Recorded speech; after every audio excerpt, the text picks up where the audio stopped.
যদি অপব্যবহার ক্ষমতা করতো নোয়াখালীর লোকে, তাহলে বিভাগ আরো আগে হয়ে যাইতো। সংসদে এমনকি অন্য অন্য ইয়াতে যদি আমরা যদি আঙ্গহালারা যদি এইভাবে কারবারি করতো, ডেকজি কারবারি করতো, তাইলে ডেকজির পুরাটা ভাগ আমরা পেতাম, আমরা জলও পাইতাম না। সবাই পরিবার থেকে যদি বলে তোমরা কে বাংলাদেশে রেমিটেন্স দিও না, হ্যাঁ সরকারের খসাকা দিও না, তাইলে বাংলাদেশ অনেক হুমকিতে পড়বে। দর্শক যেমনটি দেখতে পাচ্ছেন যে সামনে একজন ভদ্রলোক আছেন যিনি একটু কষ্ট করেই এখানে এসেছেন। তিনিও মূলত নোয়াখালীতে বিভাগ দাবি করেই মূলত এখানে এসেছেন। আমরা একটু তার সাথে কথা বলবো, জানার চেষ্টা করবো কেন তিনি নোয়াখালীতে বিভাগ চাচ্ছেন, কেন আসলে নোয়াখালীতে বিভাগ চাচ্ছেন। নোয়াখালীটা বিভাগ চাইতেছি, এটা আমাদের মৌলিক অধিকার, এটা আমরা ভাগিদার। এটা দেশ স্বাধীনের প্রথম ধরে আমরা নোয়াখালীতে অনেক কিছু, বাইরের অনেক জায়গাতে অনেক কিছু দিয়েছে, ঢাকা, চিটাং, চট্টগ্রাম বিভিন্নভাবে অনেকভাবে দিয়েছে, আমাদের নোয়াখালীতে কিছু দেয় নাই। তো আমাদের নোয়াখালীতে আসলে অনেক কিছু আছে, তো এইগুলো অবহেলিত। তো আমাদের আর কোনো কিছু এখন চাই না, শুধু একটাই দাবি আমাদের মৌলিক অধিকার বিভাগ।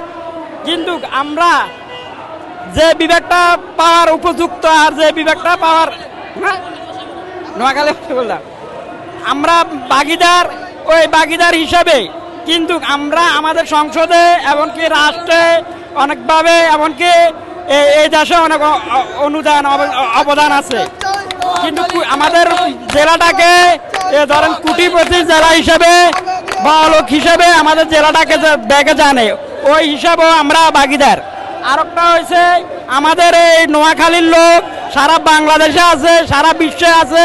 যদি আমাদের রেমিডিস যদি বাংলাদেশ থেকে মা বোন ব্যাগে যদি বলে আমাদের এই ভাই বন্ধু এমনকি প্রতিবেশী ব্যাগে যদি সবাই পরিবার থেকে যদি বলে তোমরা কে বাংলাদেশে রেমিটেন্স দিও না, হ্যাঁ সরকারের খসাকা দিও না, তাইলে বাংলাদেশ অনেক হুমকিতে পড়বে। তো আমরা চাই আমাদের রেমিটেন্স বাইরে যেন এইভাবে যেন আমরা যেন তাদেরকে যেন না বলা লাগে যে আপনারা আমাদেরকে বাধ্য করবেন না বলতে, তাইলে আমরা আমাদেরকে সুন্দরভাবে এই বিভাগটা দিয়ে দিলে ভালো হয়। আরেকটা হয়েছে আমি বারবারে বলছি যে আপনারা এখন সংসদে বলতে এখন উপদেষ্টা হয়েছেন, কিন্তু সম্মান দেওয়া আল্লাহ আবার নেওয়া আল্লাহ।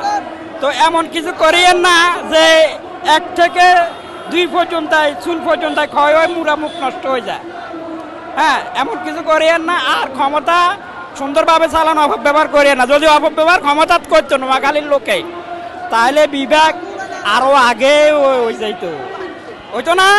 অন্তত ক্ষমতা যেভাবে আপনারা এখন অপব্যবহার করতেছেন, এইভাবে প্রত্যেকটা লোকে যদি অপব্যবহার করতো, মালিক উকিল থেকে রাষ্ট্রের প্রধান পর্যন্ত ছিল, এমনকি তত্ত্বাবধান সরকারও ছিল, তখন কিন্তু এই নোয়াখালী অন্তত পরে সেঞ্চুরি করে ফেলাইতো বিভাগে।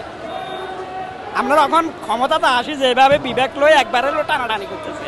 এটা অনেক ঐতিহ্য জেলা, আর দ্বিতীয়তে এটার ধরেন অনেক নাম ডাক আছে, এটার ইতিহাস আছে, এই কারণে জেলা হবে। আবার যুদ্ধের প্রথম শহীদ আমাদের কৃতি সন্তান রুহুল আমিন চত্বরে এমনকি হেলিকপ্টার লয়ে হয়েছিল, ঠিক আছে না?